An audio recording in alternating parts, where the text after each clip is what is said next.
के ये महसूस हुआ कि समाज में वास्तव में देवतुल्य लोग रहते हैं। आप सबकी सादगी, आपका अपनापन, आपका प्यार ये देखते ही बनता है। और जितने सुंदर और प्यारे लोग यहाँ के हैं, उतनी सुंदरता प्रकृति ने यहाँ पर दी है। आते हुए सबसे पहले हम देवता श्रृंगी ऋषि जी के दर्शन करने गए, क्योंकि श्रृंगी ऋषि जी हमारे कुल देवता हैं और कहते हैं कि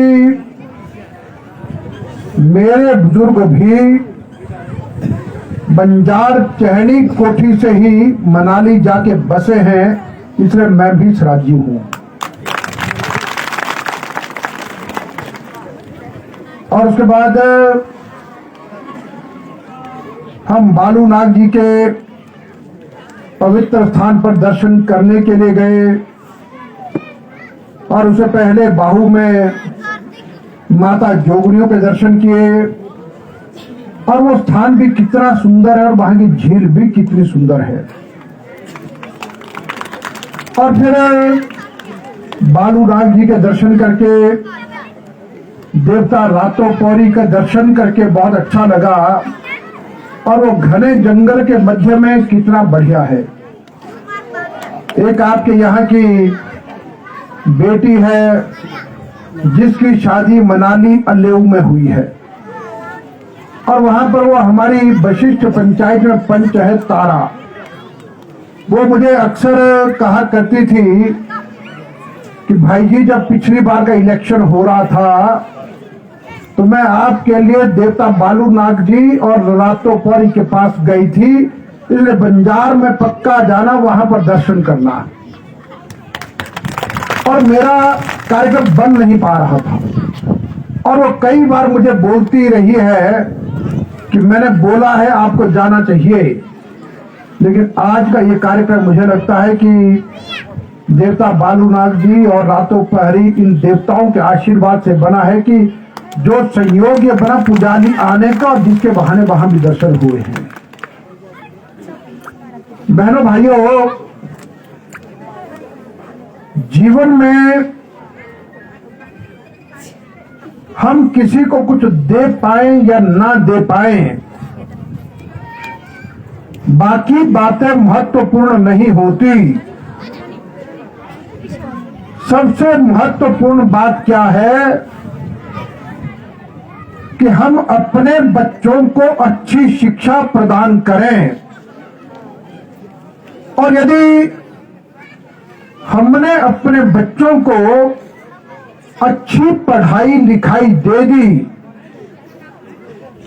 तो आने वाले समय में इन बच्चों के लिए कहीं भीख मांगने की आवश्यकता नहीं पड़ेगी। ये बच्चे जीवन में हर रास्ता अपने आप निकालेंगे। और मैं तो यहां पर अभी जब आया तो यहां पर हमारे SC IPH कुलवी जी भी गुलदस्ता लिए खड़े थे और कुलवी जी ने कहा ये मेरा गांव है। और इस गांव के प्राइमरी स्कूल में कुलवी जी पढ़े और मिडिल यहां से की। फिर कहते 2 घंटे हम पैदल बंजार पढ़ने के लिए सुबह जाया करते थे और 2 घंटे 4 बजे के बाद फिर घर आया करते थे। और यहाँ की मिट्टी ने कुलवी जी जैसे बहुत बड़े अधिकारी आपको दिए। और यहीं से IAS अफसर जो वर्तमान में हिमाचल प्रदेश स्पोर्ट्स डिपार्टमेंट के डायरेक्टर हैं, श्री गोपाल चंद जी भी यहीं के रहने वाले हैं। तो सोचें, जो बच्चे बच्चियां हमारे सामने बैठे हैं, इन्हीं बच्चों में से कल के मास्टर जी हैं, कल के इंजीनियर है, कल का डॉक्टर है, कल का प्रोफेसर है, कल का एचएएस होगा, आईपीएस होगा, पढ़ लिख करके अच्छा खेती बाड़ी करेगा, अच्छा बागबान बनेगा।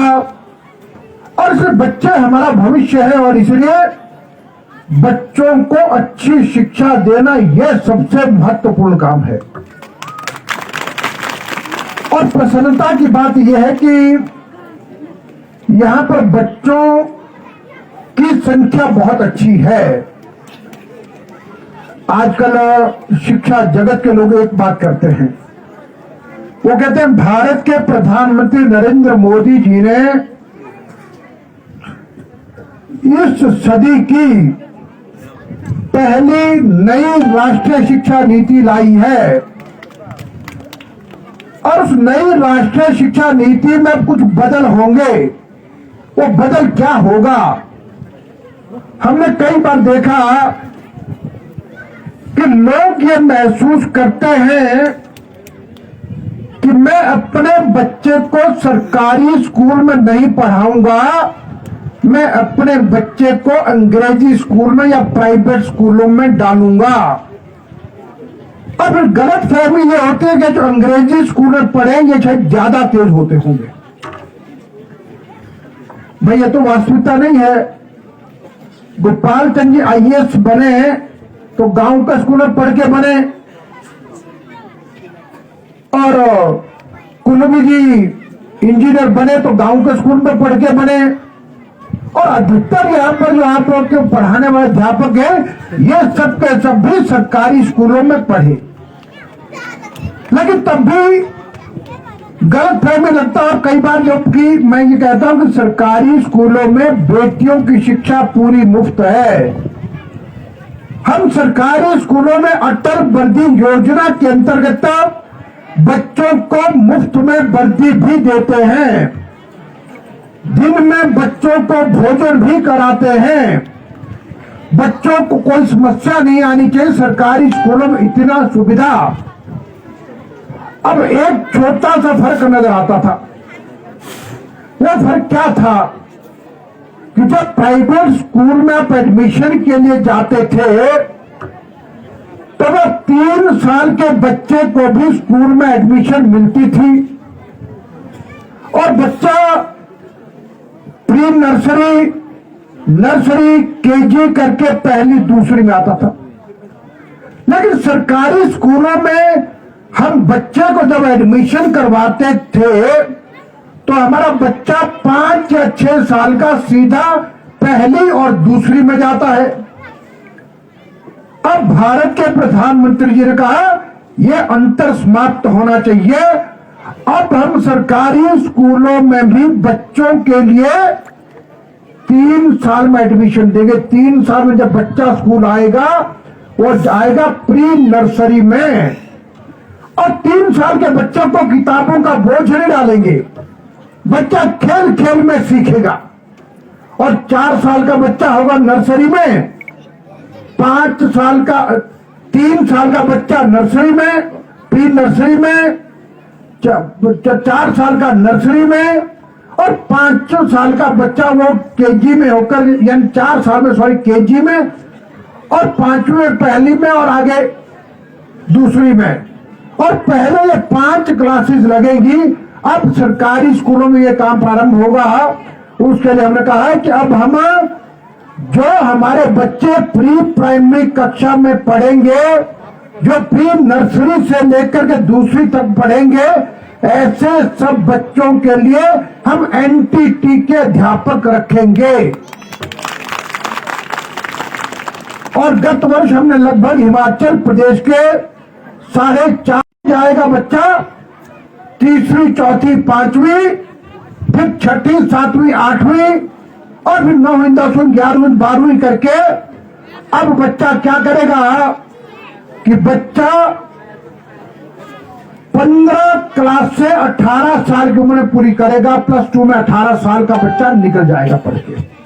अब ये सब परिवर्तन अब आने वाली शिक्षा नीति में हम सब लोग कर रहे हैं, और इसलिए सबसे निवेदन यह है कि सरकारी स्कूलों में बच्चों को लाना, यहां पर वर्दी भी मिलती है, भोजन भी मिलता है, और जो सरकारी स्कूल के हमारे अध्यापक हैं ये बहुत ज्यादा पढ़े लिखे होते हैं,